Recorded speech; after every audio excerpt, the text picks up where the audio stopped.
오늘 새벽 창문 틈새로 들어온 찬 공기에 눈을 떴습니다. 낡은 월세방의 시계 초침이 똑딱거리며 제 하루를 깨우고 있었습니다.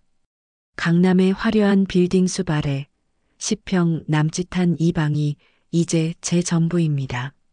한때는 이 거리에서 운전기사가 문을 열어주던 여자였는데 지금은 새벽마다 걸레와 쓰레기 봉투를 들고 이 거리를 청소하고 있습니다. 제 이름은 김미숙입니다. 60대 초반, 그리고 남편의 사업 실패로 모든 걸 잃은 여자입니다. 3년 전 남편이 세상을 떠난 이후 저는 단 한 번도 편히 잠든 적이 없습니다. 남편이 쓰러지기 전날 그가 제 손을 꼭 잡고 말했습니다. 미숙아, 미안하다. 그게 마지막이었습니다. 다음 날 그는 심장마비로 세상을 떠났고 남은 건 빚더미와 서류더미였습니다. 외동딸은 외국에서 살고 있습니다. 처음엔 전화가 자주 왔지만 이제는 몇 달에 한 번 연락이 오면 다행입니다. 저는 일부러 괜찮다고 말합니다. 엄마는 잘 지내. 너무 걱정하지 말고 내 생활해. 하지만 전화를 끊고 나면 손이 떨립니다. 냉장고 문을 열면 반찬이 없고 통장엔 잔액이 몇천 원뿐입니다. 그래도 전 자존심 하나로 버텼습니다. 누군가에게 불쌍하단 말을 듣는 게 세상에서 제일 싫었습니다. 강남의 한 빌딩 청소 일을 시작한 건 2년 전이었습니다. 처음엔 쑥스러웠습니다. 그 화려한 빌딩에서 걸레를 들고 복도를 닦는다는 게 제게는 모욕 같았습니다. 하지만 사람은 배가 고프면 체면도 굶습니다. 첫날 빌딩 유리문에 비친 제 모습은 초라했지만 그 눈빛만은 여전히 살아있었습니다. 새벽 4시 반 청소용 수레를 밀고 로비를 지나는데 낯선 남자가 있었습니다. 회색 슈트를 입은 60대 중반쯤의 남자. 서류를 손에 든 채 로비의 대리석 바닥을 조용히 바라보고 있었습니다. 그의 구두는 빛이 났고 손목엔 고급 시계가 채워져 있었습니다. 이 시간에 이런 사람은 뭐지? 하는 생각이 들었습니다. 그가 제게 물었습니다. 새벽부터 일하십니까? 저는 고개를 끄덕였습니다. 네, 로비 마감 전에 마쳐야 해서요. 그는 잠시 저를 보더니 조용히 말했습니다. 일이란 게 누가 보든 말든 제대로 하는 게 중요하지요. 그 한마디가 이상하게 남았습니다. 겉보기엔 냉정한데 말속엔 묘하게 따뜻한 온기가 있었습니다. 그는 빌딩 주인 정태원 회장이었습니다. 수백억 자산을 가진 성공한 사업가, 냉철하고 깐깐하기로 유명한 남자였습니다. 사람들은 그를 두려워했습니다. 직원들은 그의 발소리만 들어도 긴장했습니다. 그런데 그는 그날 이후로 아침마다 로비를 지나다가 꼭 제게 말을 걸었습니다. 오늘은 좀 덜 추운가요? 손이 추워 보여요. 장갑은 좋은 걸로 쓰세요. 말투는 차가웠지만 이상하게 그 말이 싫지 않았습니다. 그가 지나가면 로비 공기가 달라졌습니다. 향수 냄새, 정돈된 구두 소리, 그리고 묘한 긴장감. 어느 날 그가 제 옆에 멈춰 섰습니다.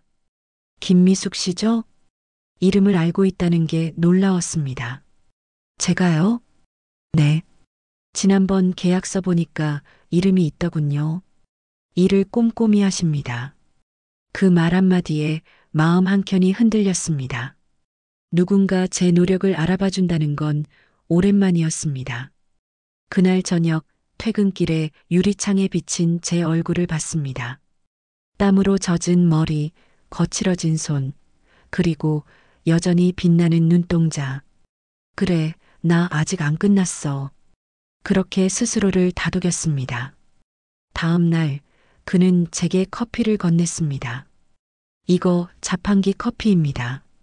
설탕은 조금 넣었어요. 저는 머뭇거리며 받았습니다. 감사합니다. 그는 고개를 끄덕이며 조용히 말했습니다. 당신은 남편 잃고도 웃을 줄 아는 사람이네요. 그게 쉽지 않은데. 순간 심장이 덜컥 내려앉았습니다. 그가 제 과거를 어떻게 알았는지 모르지만 그의 눈빛은 동정이 아니라 존중이었습니다. 그날 밤 집으로 돌아와 잠을 이루지 못했습니다. 정태원. 그 이름이 머릿속을 떠나지 않았습니다. 그는 차가운 사람처럼 보였지만 어쩐지 제 마음을 꿰뚫고 있는 듯 했습니다. 그리고 그게 두려우면서도 이상하게 위로가 되었습니다. 정태원 회장은 늘 같은 시간, 같은 발소리로 로비에 나타났다. 그 소리만 들어도 나는 청소기를 잠시 멈추고 숨을 고르게 되었다. 그의 구두는 늘 반짝였고 셔츠는 한 주름도 없었다. 처음엔 그냥 지나가던 손님인 줄 알았는데 알고 보니 그 건물의 주인이었다. 그 사실을 알고 나서도 나는 일부러 모른 척했다. 괜히 눈을 마주치면 심장이 불편하게 뛰었다.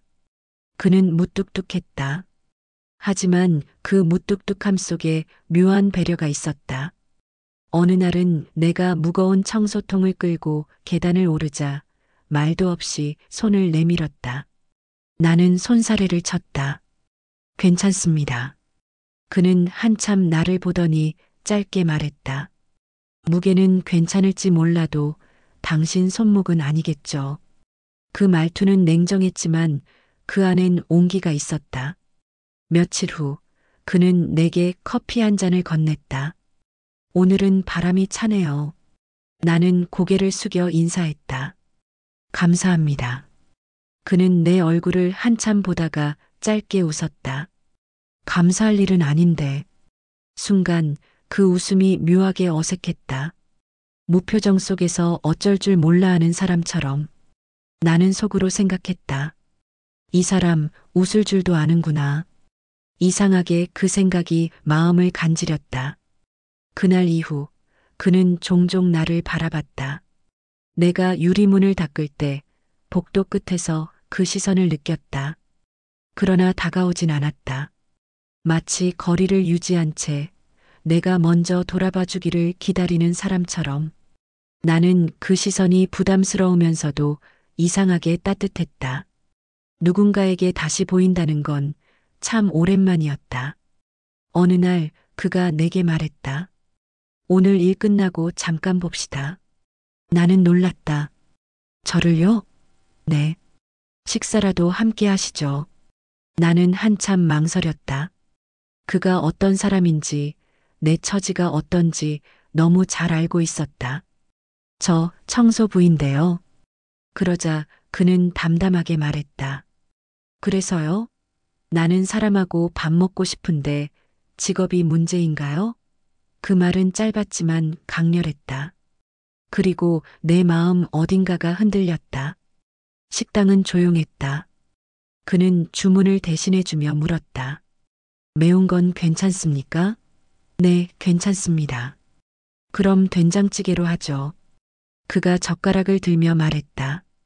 요즘 이런 데 밥 먹는 게 제일 편하네요. 사람 냄새 나서. 나는 웃었다. 회장님이 그런 말씀하시면 사람들이 놀랄 거려. 그는 미소를 지었다. 놀라는 얼굴 보는 것도 괜찮죠. 식사 내내 그는 내 이야기를 들었다. 남편은 언제 돌아가셨습니까? 3년 됐어요. 힘들었겠군요. 네, 그래도 견뎠습니다. 그는 고개를 끄덕이며 조용히 말했다. 견디는 사람은 강한 사람입니다. 그런 사람 많지 않아요. 그 말이 가슴에 오래 남았다. 식사 후 그는 계산을 마치고 차 문을 열어줬다. 태워드리죠. 나는 손을 저었다. 괜찮아요. 버스 탈게요. 그는 미간을 좁혔다. 버스요? 그 말투가 이상하게 귀여웠다. 나는 웃으며 대답했다. 네, 버스요. 회장님은 타본 지 오래되셨죠? 그는 고개를 돌리며 중얼거렸다. 글쎄요, 기억이 잘 안 나는군요. 그날 밤 집에 돌아와 거울 앞에 섰다. 머리를 빗으며 내 얼굴을 찬찬히 보았다. 거칠어진 손, 깊어진 주름, 그러나 아직 살아있는 눈빛. 그가 내게 했던 말이 떠올랐다. 견디는 사람은 강한 사람입니다. 내 안에서 무언가 다시 피어나고 있었다. 그리고 나는 그게 설렘이라는 걸 너무 늦게 알아차렸다. 며칠 동안 그는 나타나지 않았다. 로비의 공기가 비어 있었다. 매일 듣던 구두 소리, 향수 냄새, 짧은 인사가 사라지자 공간이 텅 빈 듯했다. 나는 괜히 로비를 더 깨끗이 닦았다. 혹시라도 그가 다시 오면 이 바닥이 반짝이게 하려고. 스스로 우스워졌다. 왜 이러지 내가? 청소부가 건물주를 기다리다니. 그런데 그 주 금요일 그가 다시 나타났다. 평소보다 더 깔끔하게 정돈된 슈트 차림이었다. 나는 모르는 척 걸레질을 계속했다. 그가 내 옆에 멈춰섰다. 오늘은 바닥이 유난히 반짝이네요. 나는 고개를 들지 않았다. 새 왁스라서 그래요. 그는 미소를 지었다. 그럼 새 마음도 난 건가요? 그 말에 잠시 손이 멈췄다. 회장님, 농담도 하시네요. 요즘 배우고 있습니다. 그 말투가 어쩐지 진심 같았다. 그는 그날 점심에 도시락을 함께 하자고 제안했다. 이 건물 옥상에 햇살이 괜찮아요. 밥 먹기엔 그만이죠. 나는 거절했지만 그는 미리 도시락 2개를 준비해 왔다. 스테인리스 도시락통을 열자 반듯하게 놓인 계란말이와 김치, 그리고 고등어구이가 있었다. 그는 말없이 젓가락을 내밀었다. 이거 직접 싸왔습니다. 회장님이요? 손재주 없는 남자도 뭐든 해봐야죠. 어색한 미소 뒤에 진심이 느껴졌다. 그 한 끼가 이상하게 마음을 덮였다. 그날 이후 우리는 매주 금요일마다 옥상에서 도시락을 나눴다. 햇살 아래에서 그는 차가운 사람 같지 않았다. 가끔은 내 이야기를 조용히 듣고 때로는 잔소리처럼 충고했다. 손목에 파스 좀 붙이세요. 허리 조심하라니까요. 말끝마다 걱정이 묻어 있었다. 나는 웃었다. 회장님, 왜 이렇게 잔소리가 많으세요? 그는 짧게 대답했다. 관심 있으니까요. 그 한마디가 가슴을 울렸다. 하지만 나는 그 감정이 두려웠다. 세상은 우리 같은 사람을 곱게 보지 않는다. 청소부와 건물주라니 우스운 조합이다. 나는 일부러 거리를 두려 했다. 하루는 그가 건물 앞에서 내 퇴근을 기다리고 있었다. 커피 한잔 하시죠. 죄송해요. 피곤해서요. 그럼 차로 모셔다 드리죠. 정말 괜찮아요. 그는 내 대답에 고개를 끄덕이며 짧게 말했다. 언제까지 도망치실 겁니까? 그 말이 내 발을 멈추게 했다. 나는 조용히 돌아섰다. 회장님, 저 같은 사람은 회장님이랑 어울리지 않아요. 누가 정했습니까? 그걸 세상이요. 세상은 늘 틀릴 때가 많습니다. 그가 그렇게 말했을 때 그의 눈빛은 단단하고 따뜻했다. 그날 이후 나는 그를 피할 수 없었다. 다음 주 그는 내게 선물을 내밀었다. 작은 상자 안에는 고급스러운 손목시계가 들어 있었다. 이건 너무 비싸요. 나는 손사래를 쳤다. 그냥 시간을 아껴 쓰라는 뜻입니다. 저한테 왜 이러세요? 이유가 필요합니까? 그의 대답은 짧고 단호했다. 그리고 묘하게 달콤했다. 그날 밤 나는 그가 건넨 시계를 바라보다 잠들었다. 시계 바늘이 움직일 때마다 그의 목소리가 들리는 듯했다. 세상은 틀릴 때가 많습니다. 그 말이 내 안에 남았다. 오래전 잊었던 감정이 천천히 깨어나고 있었다. 나를 향한 시선, 나를 향한 관심, 나를 향한 시간. 그 모든 것이 생소했지만 따뜻했다. 다음 날 새벽 거울 속에 내가 달라져 있었다. 화장기 없는 얼굴에도 빛이 났다. 마음이 변하면 얼굴도 변한다는 말을 그제야 알았다. 나는 조용히 중얼거렸다. 정태원 회장님, 당신 참 이상한 사람이네요. 그 말에는 미소가 섞여 있었다. 그날 이후 정태원 회장은 더 자주 내 곁에 머물렀다. 새벽에 로비에 들어서면 그의 구두 소리가 먼저 들렸다. 그리고 내 옆을 지나며 조용히 말했다. 오늘은 머리가 다르게 묶였네요. 그 말에 괜히 얼굴이 달아올랐다.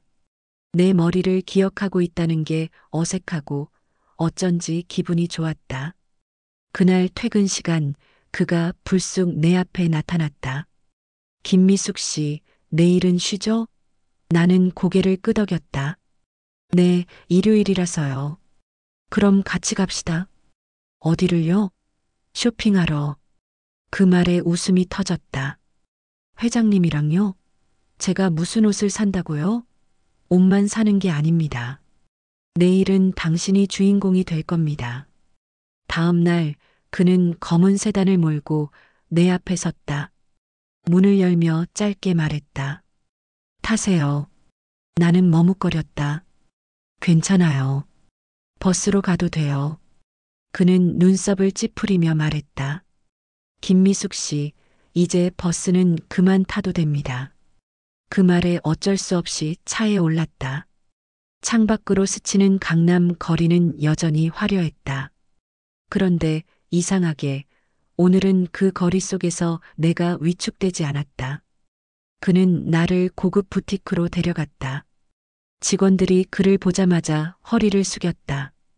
회장님, 오랜만에 뵙습니다. 나는 깜짝 놀라 손사래를 쳤다. 아니에요. 전 그냥 구경만. 그가 내 말을 자르며 말했다. 오늘은 김미숙 씨를 위한 자리입니다. 마음껏 고르세요. 저한테 어울리는 게 없을 거예요. 그건 제가 판단하죠. 결국 나는 거울 앞에 섰다. 직원이 내 어깨에 진주색 블라우스를 걸쳐줬고 그는 한 걸음 물러나서 나를 바라봤다. 그의 시선이 거울 너머로 마주쳤다. 잘 어울립니다. 그 한마디가 공기를 멈추게 했다. 그 순간 나는 다시 예전의 나로 돌아간 것 같았다. 거울 속 여자는 더 이상 초라한 청소부가 아니었다. 여전히 빛나는 여자였다.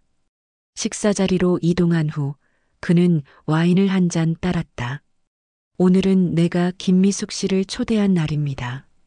이유를 물으신다면 그는 잠시 말을 멈추었다. 당신이 웃는 얼굴이 보고 싶어서요. 그 말에 나는 숨이 막혔다. 그가 눈을 들고 나를 바라봤다. 당신은 강한 사람입니다. 그런 사람은 다시 빛날 자격이 있어요. 그날 밤 집으로 돌아온 나는 옷걸이에 걸린 새 블라우스를 오래 바라봤다. 가슴이 이상하게 벅찼다. 나는 이제 다시 예뻐질 수 있을까? 거울 속에 내 얼굴이 희미한 미소를 띄었다. 며칠 후 그는 자산가 모임에 나를 초대했다. 내가 가진 세상 중에 당신이 있어야 할 자리가 있습니다. 나는 단호히 거절했다. 회장님, 전 그런데 어울리지 않아요. 어울리지 않는 게 아니라 잊고 있었던 겁니다. 그의 말이 단단하게 내 마음을 두드렸다. 모임 당일 그는 내게 직접 머리와 옷을 준비해 줬다. 오늘은 김미숙 씨가 가장 빛나는 날입니다. 나는 부끄럽게 웃었다. 이 나이에요? 사람은 나이로 빛나는 게 아닙니다. 태도로 빛나는 거죠. 고급 호텔 연회장에 들어서자 사람들의 시선이 한꺼번에 몰렸다. 나는 긴장으로 손이 떨렸다. 하지만 그의 손이 내 손을 감쌌다. 괜찮습니다. 오늘은 내가 옆에 있습니다. 그의 목소리는 낮고 따뜻했다. 그가 내 이름을 불렀다. 김미숙 씨, 이제 고개를 드세요. 나는 고개를 들었다. 조명이 내 얼굴에 닿았다. 그리고 나는 깨달았다. 이 모든 시간이 다시 살아나는 순간이었다. 주변의 시선이 더 이상 두렵지 않았다. 그 사람 옆에 있는 한 나는 초라하지 않았다. 정태원의 눈빛은 나를 향해 있었다. 그 순간 나는 다시 여자였다. 파트 58. 그날 이후 세상은 나를 다르게 보기 시작했다. 정태원 회장의 곁에 선 순간 모든 시선이 달라졌다. 사람들은 나를 청소부가 아닌 정태원의 여자로 보았다.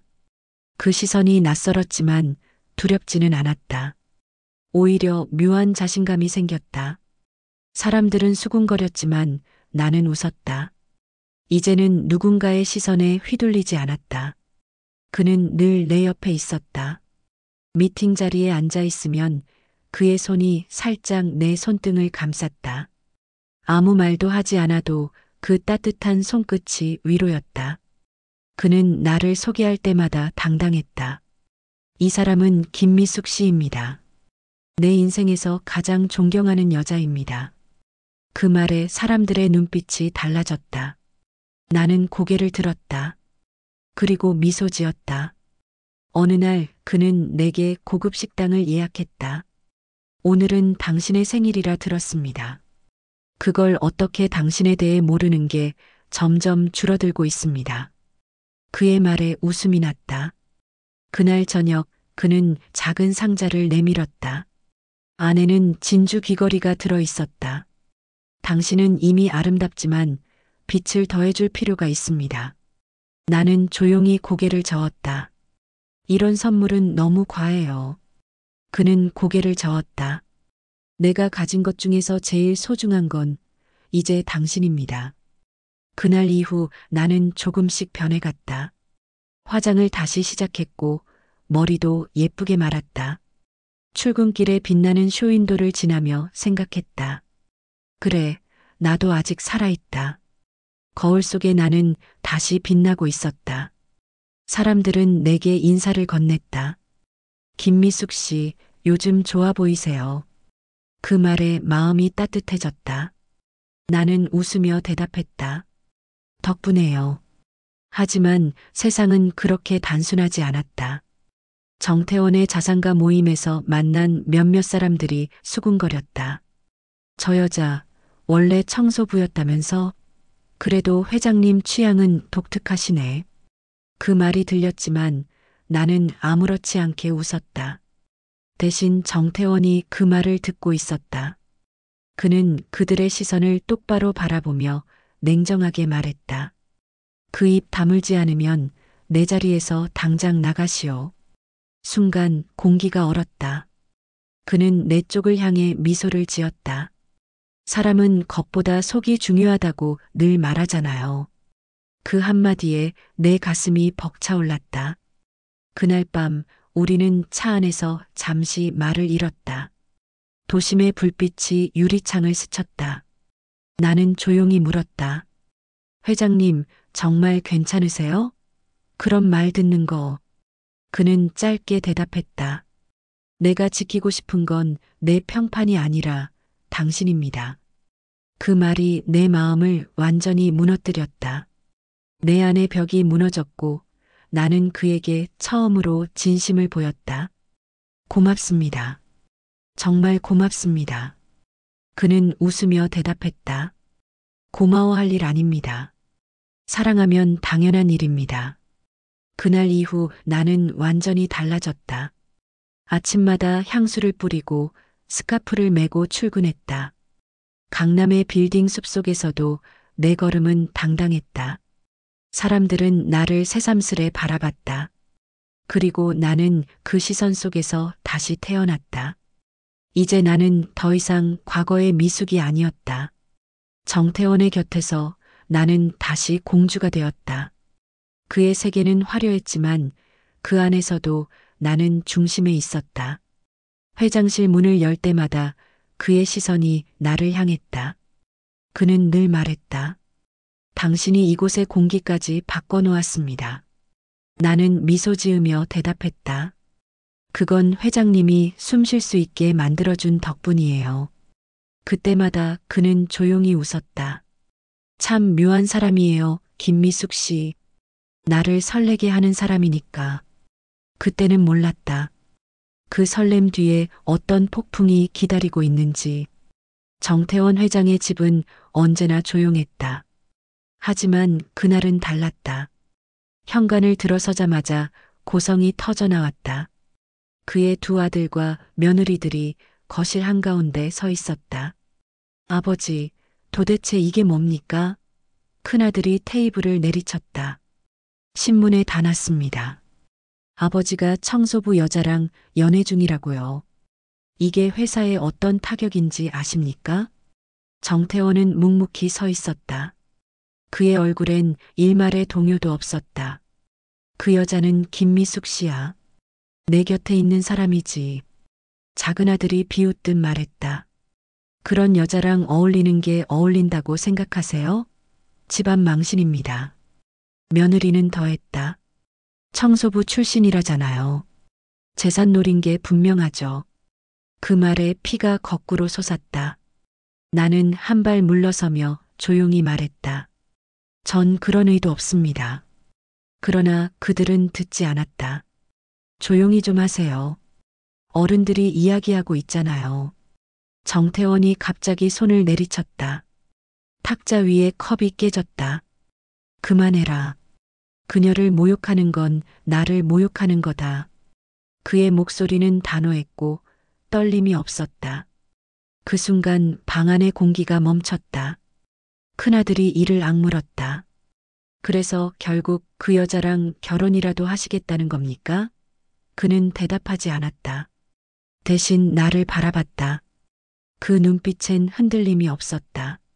그래, 그렇다. 그 말에 며느리가 자리에서 벌떡 일어났다. 우린 그런 결혼 절대 인정 못해요. 그건 내 사정이고. 그의 말은 짧았지만 방 안의 공기를 갈랐다.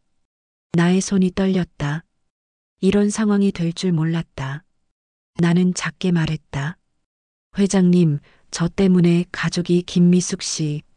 그는 내 말을 잘랐다. 당신이 미안해할 일은 없습니다. 사랑은 잘못이 아니니까. 그날 밤 나는 집으로 돌아오지 않았다. 대신 강남의 작은 공원 벤치에 앉아 있었다.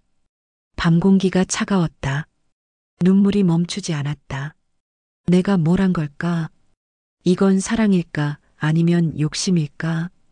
휴대폰이 울렸다. 정태원이었다. 어디 있습니까? 혼자 있고 싶어요. 나도 그럼 혼자 있겠소. 같은 하늘 아래에서. 그의 말이 짧게 끊겼다. 그 한마디에 마음이 무너졌다. 며칠 후 언론에서 우리의 이야기가 터졌다. 재벌 회장과 청소부의 사랑. 사람들은 비웃었다. 댓글엔 독한 말들이 달렸다. 돈맛을 본 거겠지. 노인네가 정신 나갔네. 하지만 이상하게도 나는 더 이상 숨고 싶지 않았다. 세상이 뭐라 해도 나는 부끄럽지 않았다. 그 사람을 사랑했으니까. 회사는 혼란스러웠다. 주주들이 난리를 쳤다. 그러나 정태원은 단 한 번도 물러서지 않았다. 기자회견장에서 그는 모든 사람 앞에 섰다. 그녀는 내 인생의 반려자입니다. 나이도 직업도 신분도 사랑을 막을 이유가 될 수 없습니다. 그의 목소리는 단호했다. 나는 그 장면을 TV로 보며 울었다. 그는 더 이상 냉정한 회장이 아니었다. 진짜 남자였다. 그날 밤 그는 내게 전화를 걸었다. 당신이 힘들다는 걸 압니다. 하지만 이제부터는 내가 그 비난을 다 감당하겠습니다. 왜요? 사랑하니까. 그리고 당신이 내게 처음으로 사람답게 살고 싶게 만들었으니까. 나는 그 말을 듣고 한참을 울었다. 그 사람의 세상에 내가 들어온 건 우연이었지만 이제는 서로의 이유가 되어버렸다. 세상의 반대가 아무리 거세도 그날 이후 우리는 흔들리지 않았다. 사랑은 이제 두려움이 아니라 용기였다. 파트 78. 그날 이후 정태원 회장은 점점 말수가 줄었다. 피곤하다는 말을 자주 했고 얼굴빛이 창백해졌다. 나는 불안했다. 회장님, 병원에 가보세요. 그는 고개를 저었다. 괜찮습니다. 이런 건 시간이 해결하죠. 그러나 며칠 뒤 그는 회의 중에 쓰러졌다. 뉴스를 통해 그 소식을 들었을 때 손에 들고 있던 청소 도구가 바닥에 떨어졌다. 병원으로 달려갔을 때 가족들은 이미 그곳에 있었다. 며느리가 내 앞을 막아섰다. 여기 들어오시면 안 돼요. 저는 그냥 아무 상관없는 사람이잖아요. 그 말이 비수처럼 꽂혔다. 하지만 나는 물러서지 않았다. 저는 그분의 친구입니다. 잠시라도 뵙게 해주세요. 그녀는 냉정하게 고개를 저었다. 그분 인생에 들어올 자격도 없는 분이잖아요. 나는 그 자리를 떠날 수밖에 없었다. 병원 앞 벤치에 앉아 하늘을 올려다봤다. 바람이 차가웠다. 제발 일어나 주세요. 그렇게 며칠이 지났다. 연락은 없었다. 밤마다 창문을 열고 그를 떠올렸다. 그가 건네준 시계, 함께 마신 커피, 그 따뜻한 목소리. 모든 것이 그리웠다. 일주일쯤 지났을까 병원에서 연락이 왔다. 회장이 깨어났다는 소식이었다. 나는 달려가려다 멈췄다. 이번에도 가족들이 맞겠지. 그런데 그날 저녁 뉴스가 터졌다. 정태원 회장이 직접 기자회견을 열었다. 화면 속에 그는 여전히 깔끔한 양복 차림이었다. 하지만 얼굴은 수척했다. 며칠 전 내가 병으로 쓰러졌습니다. 죽음이 가까이 왔을 때 단 한 사람의 얼굴이 떠올랐습니다. 김미숙 씨. 그녀는 내게 삶의 이유를 가르쳐 준 사람입니다. 기자들의 플래시가 터졌다. 그는 담담하게 말을 이었다. 나는 내 재산의 절반을 사회에, 절반을 그녀에게 남기겠습니다. 이유는 단 하나입니다. 그녀가 나에게 사람답게 사는 법을 가르쳐 줬으니까. 그 순간 병원 로비가 술렁였다. TV를 보던 사람들이 숨을 죽였다. 나도 그 자리에 얼어붙은 듯 서 있었다. 눈물이 볼을 타고 흘렀다. 그는 나를 위해 세상과 맞서고 있었다. 그 어떤 화려한 말보다 진심이었다. 며칠 뒤 나는 병원 문을 조심스럽게 열었다. 병실 안엔 고요한 음악이 흐르고 있었다. 그는 침대에 앉아 창밖을 보고 있었다. 내가 들어서자 고개를 돌렸다. 왔습니까? 그 한마디가 모든 걸 녹였다. 나는 울음을 참지 못했다.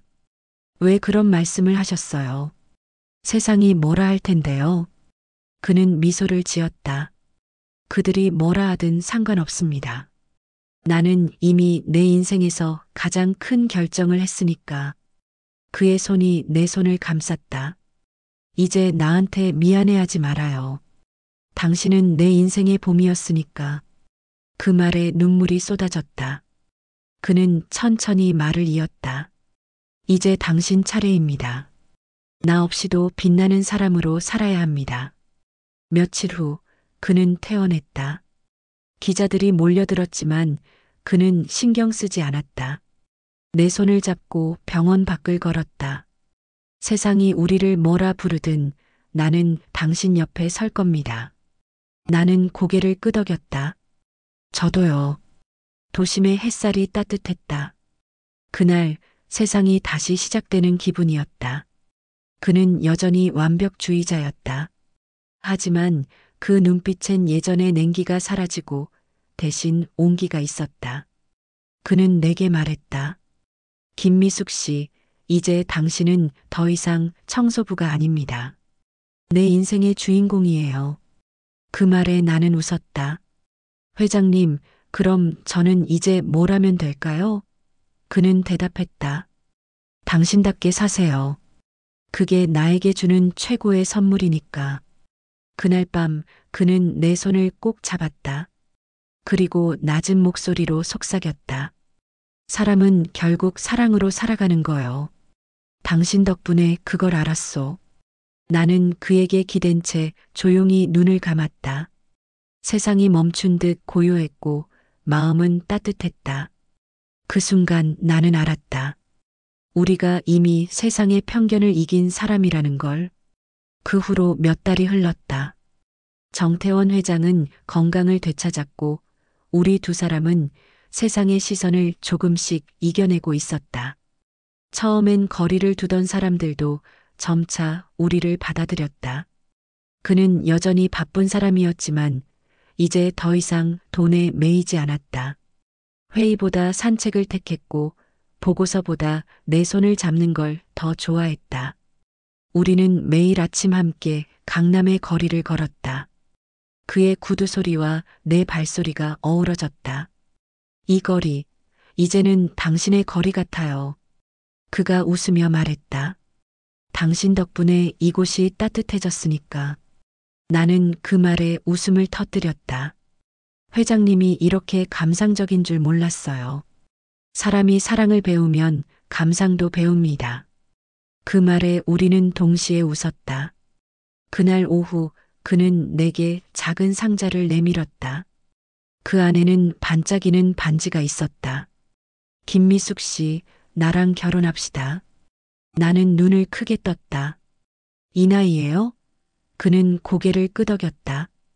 이 나이라서 더 해야죠. 젊을 땐 모르던 사랑을 이제야 제대로 배웠으니까. 눈물이 고였다. 나는 고개를 끄덕였다. 네, 회장님. 아니, 태원 씨. 그는 웃었다. 이제야 내 이름을 부르네요. 결혼식은 작고 단정하게 열렸다. 초대장은 많지 않았다. 오래된 동료 몇 명, 그리고 우리가 함께 일했던 청소팀 동료들이 전부였다. 하얀 꽃이 가득한 예식장에서 그는 나를 바라봤다. 김미숙 씨, 당신은 내 인생의 두 번째 봄이요. 나는 눈물을 참으며 대답했다. 태원 씨, 당신은 제 인생의 마지막 사랑이에요. 사람들은 박수를 보냈고 햇살이 우리 위로 쏟아졌다. 결혼 후에도 우리의 삶은 단순했다. 아침엔 커피를 함께 마시고 오후엔 건물관리 사무실을 돌았다. 그는 여전히 꼼꼼했지만 나에겐 다정했다. 이제는 나보다 당신이 더 회장님 같아요. 내가 웃으며 말하자 그는 장난스럽게 대답했다. 그럼 이젠 내 월급도 당신이 관리하시오. 우리는 웃었다. 그 웃음은 젊은 시절보다 더 깊고 진했다. 가끔 사람들은 우리를 보고 속삭였다. 참 보기 좋은 커플이다. 나이 들어서도 저렇게 사랑할 수 있을까? 그런 말을 들을 때마다 우리는 손을 꼭 잡았다. 그는 늘 말했다. 사람들이 뭐라 하든 상관없소. 당신은 내 선택이니까. 나는 대답했다. 그리고 당신은 내 자존심이에요. 봄이 다시 왔다. 벚꽃이 흩날리는 거리에서 그는 내 어깨에 스카프를 둘러줬다. 이제 당신은 강남의 여왕이요. 나는 웃으며 대답했다. 아니요, 태원 씨. 이제 저는 그냥 김미숙이에요. 하지만 그 이름이 이제는 자랑스러워요. 그는 고개를 끄덕이며 내 손을 잡았다. 그게 내가 바라던 모습이요. 그날 저녁 우리는 옥상에서 와인을 마셨다. 도시의 불빛이 별처럼 반짝였다. 그는 잔을 들어 올렸다. 당신과 함께한 오늘을 축하합시다. 오늘이요? 그럼요. 오늘도 사랑하니까. 그 한마디에 마음이 따뜻해졌다.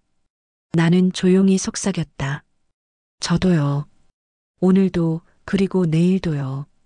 그는 내 어깨에 기대며 낮게 웃었다. 김미숙 씨, 인생은 결국 이렇게 단순한 거요. 함께 웃고 함께 늙는 것. 나는 그의 손을 꼭 잡았다.